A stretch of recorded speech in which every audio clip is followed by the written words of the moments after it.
Hey, what's up, guys? Welcome back to Guys and Magic. This is Hunter, Steven, David, and Shane. Say what up, boys. Yo, what up, boys? What up, boys? What up, nerds? We are back. This time, we're going through the monocolored legendaries from the brand new Jumpstart 2022. Lots of really cool legendaries. People are calling this the better of the command products they've released all year long. What do you guys think? I would kind of agree. I don't Yeah, I really mean, know how to feel. I don't know. They're pretty good. Pretty good, man. Got a lot of cool legendary creatures coming up. So let's just go ahead and just jump into our first legendary creature. This is Lita, Mechanical Engineer. Lita, Mechanical Engineer is 2 and a white for a 3/3 legendary artifact creature, Artificer. It has Vigilance. It says at the beginning of your end step, untap each other artifact creature you control. And it has another ability where you can pay 3 and a white to tap it and create a 5/5 colorless vehicle artifact token named Zeppelin with flying and crew 3. So we got ourselves another vehicle commander. Let's hear it, vehicle boy. I'm the vehicle boy? You've been the Absolutely. vehicle boy. I suppose you're right. I do have a vehicle deck. Yeah, I think this is a pretty cool one. I think it fits better in a 99 of the like Shorekai, but it seems pretty good. Especially at the beginning of your end step, you get to untap all the artifact creatures you control. Save them back up on block steps they attack. So it's kind of like a pseudo vigilance-ish for your artifact creatures. Is the mono white? Does that hinder this? I believe so, based on Yeah. the fact that I said it's better in the Shorekai being Yeah, that's what I'm saying. I'm white, just kind of getting blue. at that. But I agree. I think it's still cool though. Cool, yes. It's cool to see Magic continue, or should I say Wizards? It's cool to see Wizards continuing vehicles. So their vehicles are definitely a thing that's sticking around for the future. I mean, yeah. But I don't think I like this card very much. I mean, I don't Tell know me what's why. not to like. Wait, what was that, Steven? I don't know what's not to like. What's not to like? Well, let's see. It makes vehicles that you have to crew. That's boring, Steven. You know I what? guess what? Sorry, go ahead. I was just gonna say that the fact that it untaps artifact creatures, that is definitely cool, Steven. I will say that. It's not only that, if you build this deck specifically around artifact creatures and then they crew your vehicles, at the end step, it untaps everything. Whoa, hold on. You're telling me if you build around the deck? Oh, god damn it. I hate you. I am telling you, if you build around this and put a bunch of mirrors, should I say, into the deck, Shall I say? Then you can see yourself, dude. not those kind of mirrors. That was really stupid. But yeah, untapping all of your vehicles is pretty cool. Yeah, this is great. I mean, is it like super busted? Probably not, but at the same time, I mean, it untaps all your creatures, and then for 4, you get to create a 5/5 vehicle with crew 3, and then I mean, it's pretty. I like it. It's good. The I'm just 3/3/3. biased. Mono white's boring for me, dude, but I get it. With Shane, I'm not very high on this card. It's boring. It's mono white. It doesn't really do a whole lot on its own. It requires a ton of mana, and the payoff is not that cool. Untapping other creatures, that's dope. It doesn't untap itself. I don't know. Mm. Got Mono vigilance. white kind of kills it for me. Yeah, but you have to tap it to be able to use its ability, and then still it does not untap itself. Yeah, that might be a little crazy. All right, well, let's go ahead and move on to the grades. I'll start it off. I'm giving it a C. I think it's solid. I'll give her a solid C with you, bud. I'll probably just stick with middle of the road C as well. This Well, card is David, a C. I agree you're with everybody else here. All right, well, that average is going to be a C for Lita. Moving on to something that a lot of people are talking about. This is Preston the Vanisher. Preston the Vanisher is 3 and a white for a 2/5 legendary creature, Rabbit Wizard. It says whenever another non-token creature enters the battlefield under your control, if it wasn't cast, create a token that's a copy of that creature, except it's a 0/1 white illusion. Has another ability where you can pay 1 and a white to sacrifice 5 illusions and exile target non-land permanent. We got ourselves a Blink commander. Shocker. It's white. I mean, yes. Steven, go ahead and start us off. I mean, this is a great card. I just kind of wish it was white blue. That's my only gripe. Other than that, this is fucking broken. You know what I mean? It a is lot of broken pretty, white cards, dude. It's broken in terms of it wins the game with one card, right, David? Yeah, this goes nuts with Felidar Guardian because it'll come in, you can make a copy, and then like you can flicker the original and then flicker the copy, and like I don't know, you do a bunch of shenanigans where you essentially just like make it an infinite amount of tokens. Infinite amount of 0-1s. Well, it doesn't matter. You're still gonna make a ton of creatures. True. I guess you can sacrifice them and blow up everyone's non-land permanents. Let's see if like You an still have anthem to effect pay to the pump them. mana. Yeah, it's true. I think it's cool. It's different. I think it's different too. I think it's a rabbit. Well, It is a it's rabbit definitely wizard. a rabbit. All right. I think we can move on to the grades. I think we're all pretty on board. So we'll start with David. David, what do you think? Pulling some magic out of that hat. I'm gonna give it a B. I'm actually going to join you. I'm giving it a B as well. Jumping on the B train. Still very uncomfortable giving it a B because I'm just following you guys. But I don't know how to evaluate it, so I'm gonna give it a B too. Come on, be a follower. The train yeah, only goes one way, Shane. I'm just Follow following us. right now. I'm blindly Follow us. following. Okay, well, you're blindly giving it a B with us. So that average is going to be a B. Next up to the only mono blue. This is Alandra Sky Dreamer. Alandra Sky Dreamer is 2 and 2 blue for a 2/4 legendary creature Merfolk Wizard. It says whenever you draw your second card each turn, create a 2/2 blue Drake creature token with flying.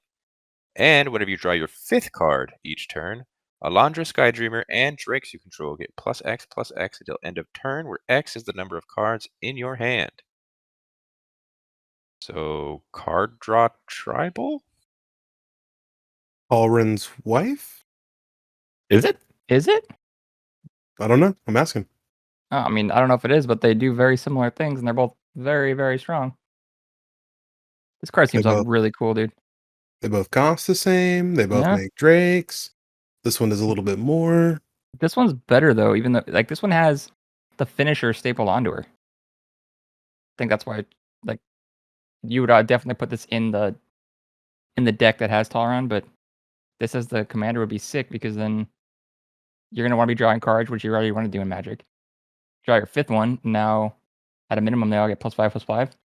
That's pretty sick, dude. David? Yeah, I think the pump effect on here is very, very real. I was going to say, how often is that second mode going off? Yeah, how often are you If- drawing 5 When you cards? build around it, it's every happening 3 whenever turns? you want. In a blue deck where you're building around it, I'm gonna say probably every other turn. And my guess is that you would set up the explosive turns. It wouldn't happen every turn, Hunter. Like But you're. when you, Sorry, I didn't mean to interrupt. You go. no, we were just probably bouncing off each other. I feel like it's just the finisher. You know when you can set up a turn where you drop more than 5 cards and then swing in and win. And I mean, like blue has access to cards that draw massive amounts in single turns. So like you can play the windfall game and just like start throwing all of those kinds of cards and those style of effects where it's like everybody's like dumping their hand or shuffling their hand and then drawing like 7 new cards. Yep. You have like all the blue sun zenith and the pay X to draw X, and I don't know, I think you can go nuts with this pretty quickly. I like- like it.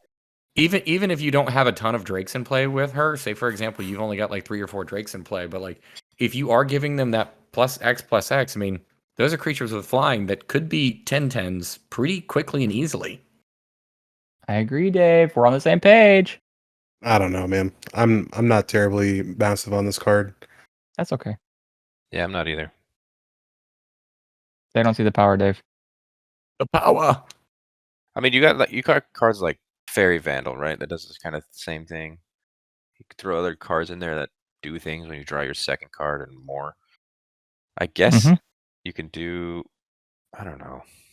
I mean, you love tribal decks. This is the Drake tribal commander. Is it? Yeah, because she's pumping 100%. all drakes, not just the drakes she makes. 100%. Yeah, I was looking at more of a card draw tribal. Which is I mean, easy to do too. yeah, blue does card draw excellently.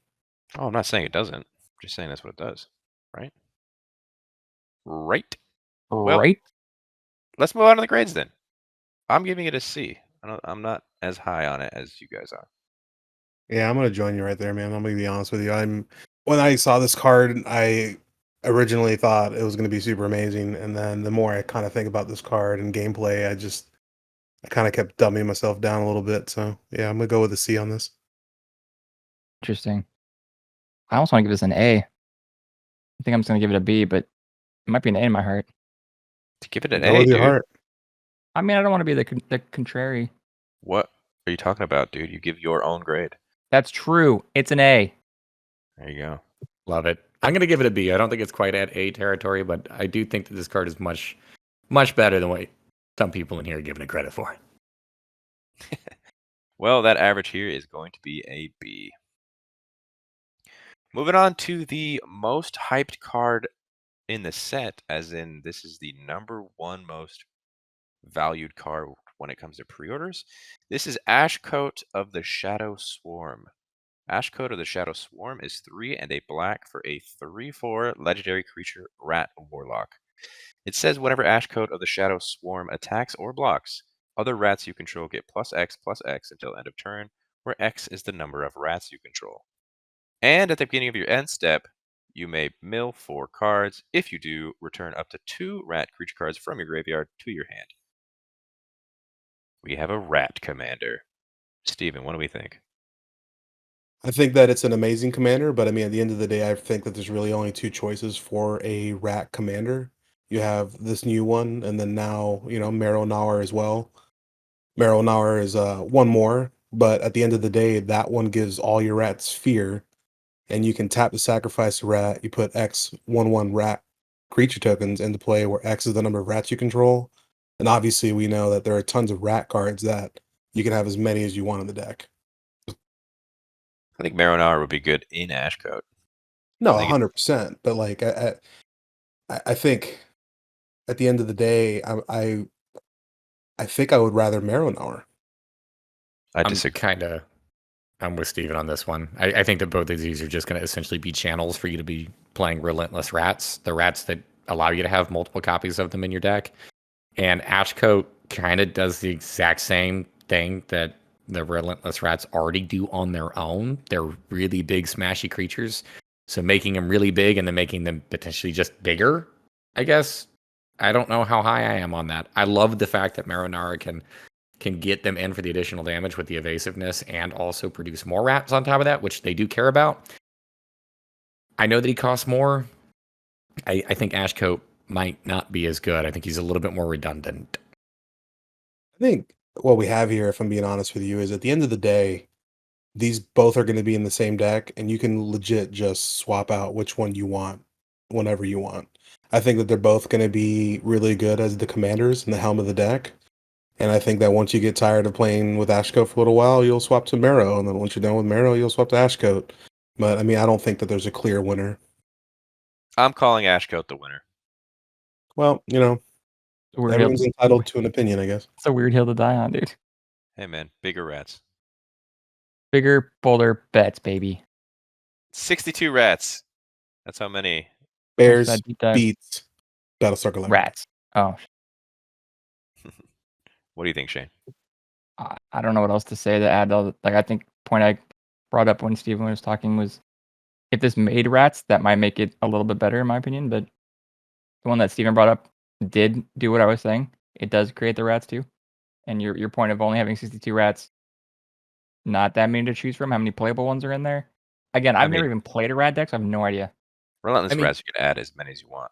I was gonna say we keep going with like only 62 rats. There's a rat in the format that literally says you can have an unlimited number of them in the deck. I've never played that rat. Sorry, I'm ridiculous. Rats. Well, rats, baby. Oh, rats. Let's move on to the grades. Let's Steven, move, please, what are you on. giving it? I mean, I'm going to give it a B. I mean, it's still really solid as a commander option. Whether it's at the helm or a part of the 99 of a rat deck, I mean, it's up to you, but it still is pretty strong. I'm going to give it a B. I like it. I'm going to give it a C. I think it just kind of like you're going to play the big smashy rats, and it doesn't do anything extra for you. I'm going to give it a C as well. Well, the average to Ashcoat is going to be a B. Moving on. We have Auntie Blyte, Bad Influence. Anti-Blight Bad Influence is 2 and a red for a 2/2 legendary creature, Devil Advisor. It's got flying. It says whenever a source you control deals damage to you, put that many +1/+1 counters on Anti-Blight Bad Influence. Also another ability where you can pay 1 and a red, tap it to remove X +1/+1 counters from Anti-Blight. It deals X damage to any target. David, let's talk.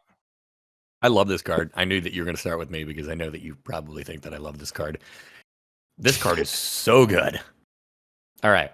I don't think that the mono red thing really hurts it too much. I would love for it to have black, obviously, because black is really good at hurting itself, and that would open up other possibilities, things like Shocklands.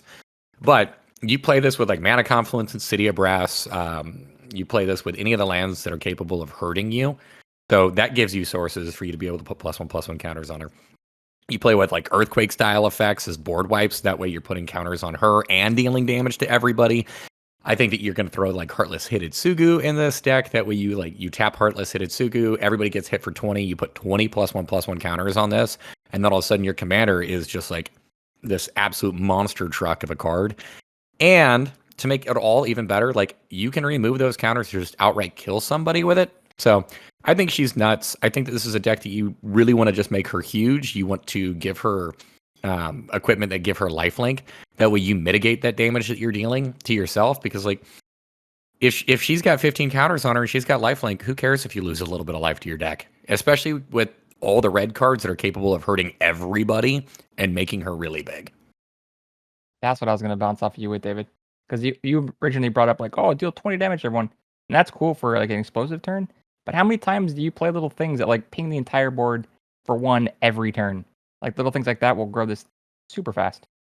Well, you got to ping yourself. That's what I'm saying. It pings everybody. It's like every player takes damage.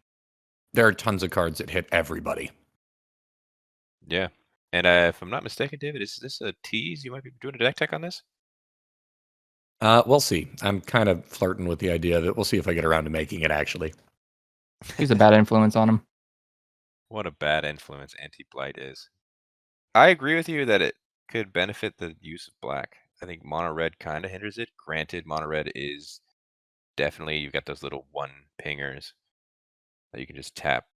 Things like Spear Spewer, right? Where you can just tap it to deal 1 damage to each player. Yeah, I agree. I like it, David. You're winning me over.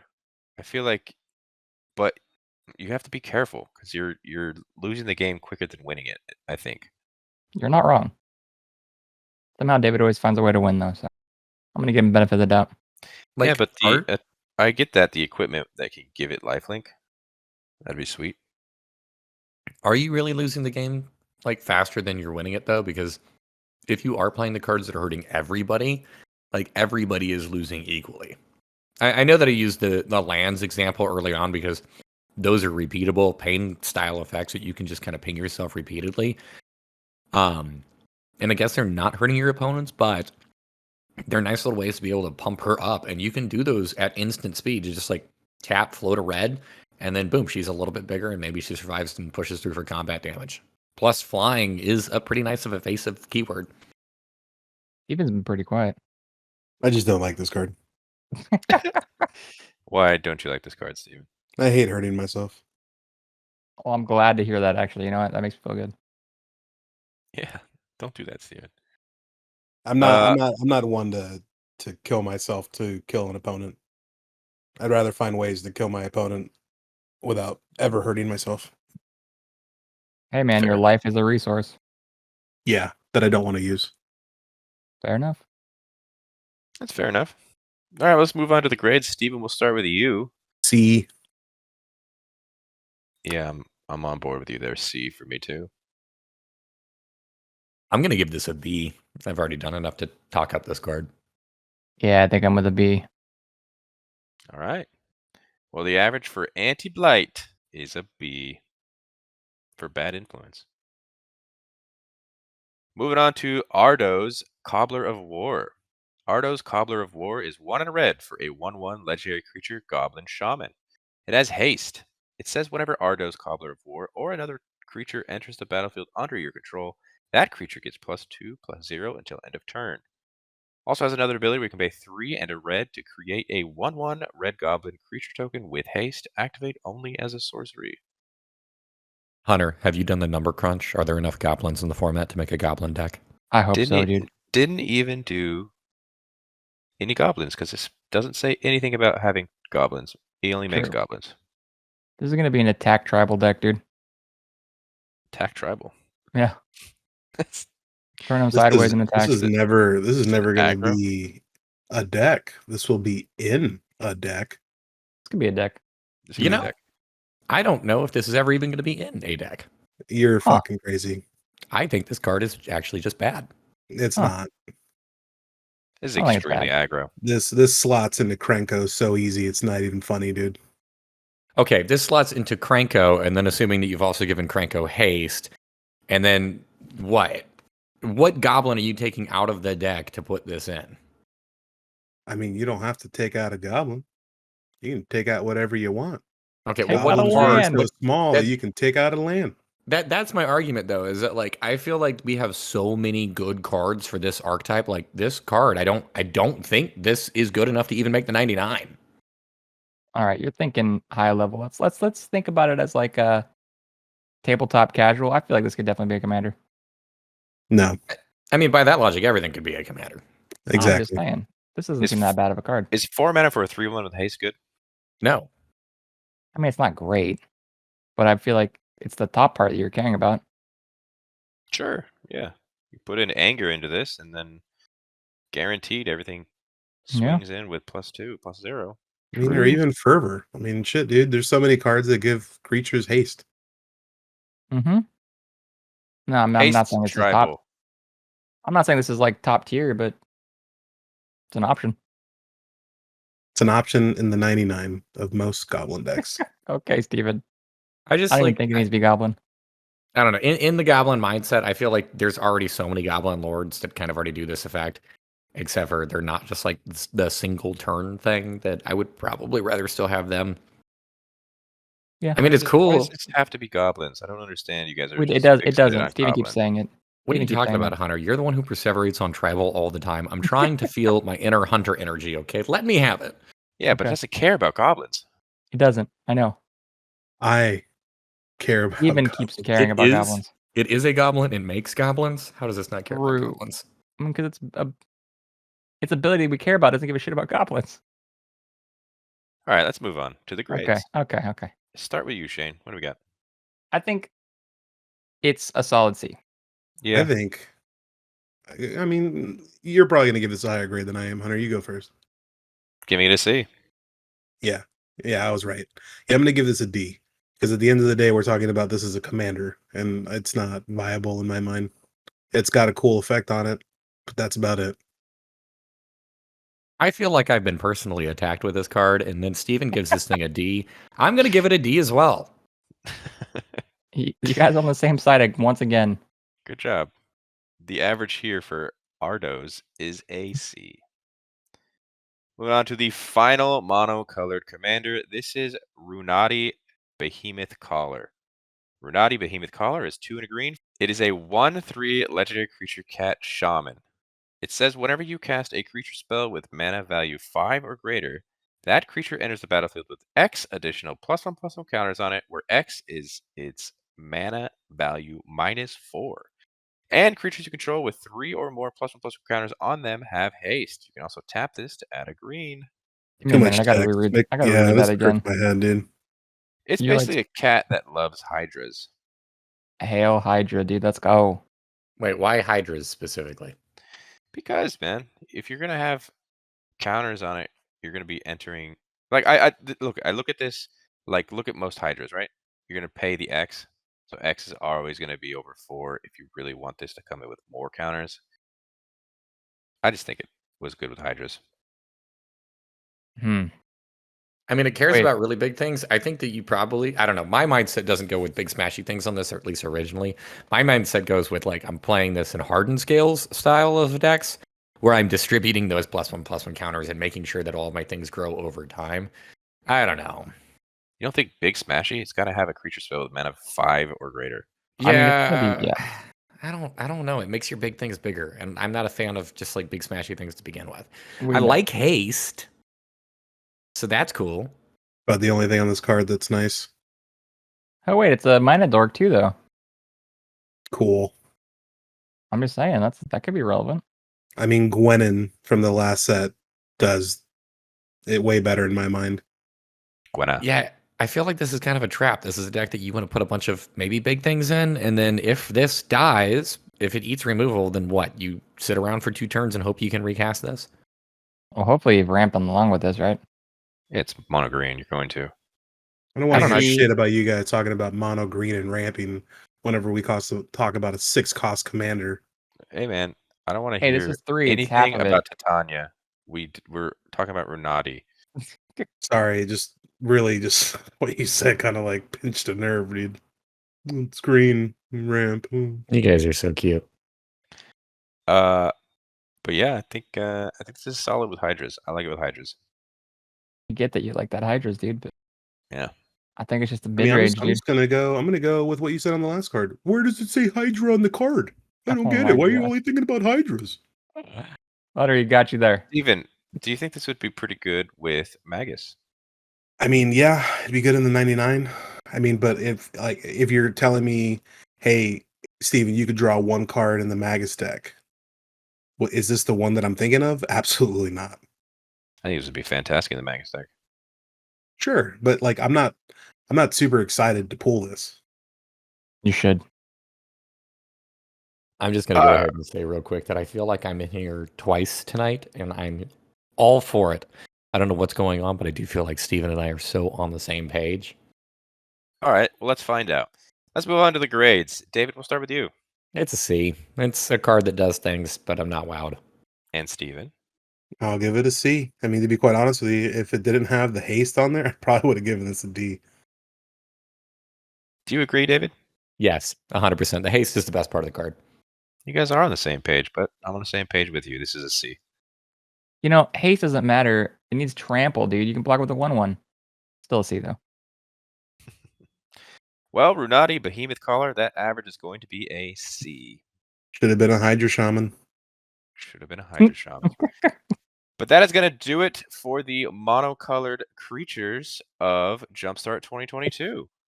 I think we had some pretty good ones there. A lot of debate there with all 7 of those.